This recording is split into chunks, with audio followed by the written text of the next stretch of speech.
السلام عليكم. وعليكم السلام. وبيتك رونغود ميديا doonaya inaad waraysi siiso maadaama aad ku sugan tahay degmada Rungod ee gobolka Shabeellaha Dhexe waxaan ka warsanaynaa caawa halka roobku ku socyo iyo jawiga soo yaalo صالح inuu ku soo yahay xirta ka dhax iyo doobagaro ma taqaana si fiican goormo soo bilaabay mudane waqti iyo ilaa hadda waaya roobka dhibcadiisu iyo saynta dhulka ku socota ee sharaxaad ka bixi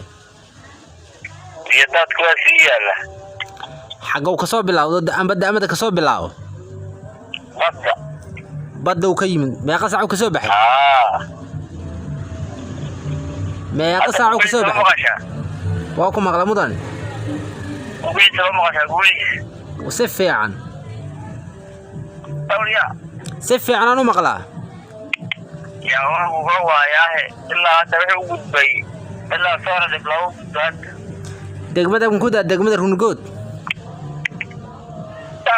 دقمة رونغود مكسوعية هذا وحنا أي مدرسة ورئيسنا كقعدنا حوجا وحواي إن علاس باجرا قد كسعودة وحنا شيء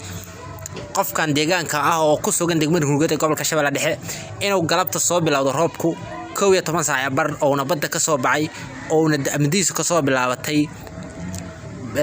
badda wuxuuna hadda ku socoyahay leeyahay qofkan ku sugan degmada Rungod ee gobolka Shabeellaha Dhexe oo Rungod Media caawa qadka kula xiriiriyay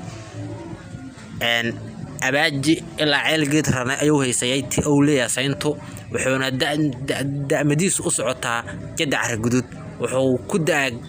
qaybo badan oo dhulkaas kamid ah waxaana xoolihii halkaas ku noolay ay caawa ku joogan rays qabooba oo si fiican dhulka u galay aad iyo aad aan uga mahad celinayna saaxiibadayna ku xiran Rungod Media oo mar walba sharaftay qiimaha leh oo beedka mar walba ku xiran waxaan ka codsanaynaa in share iyo comment siiyaan si uu ogaaga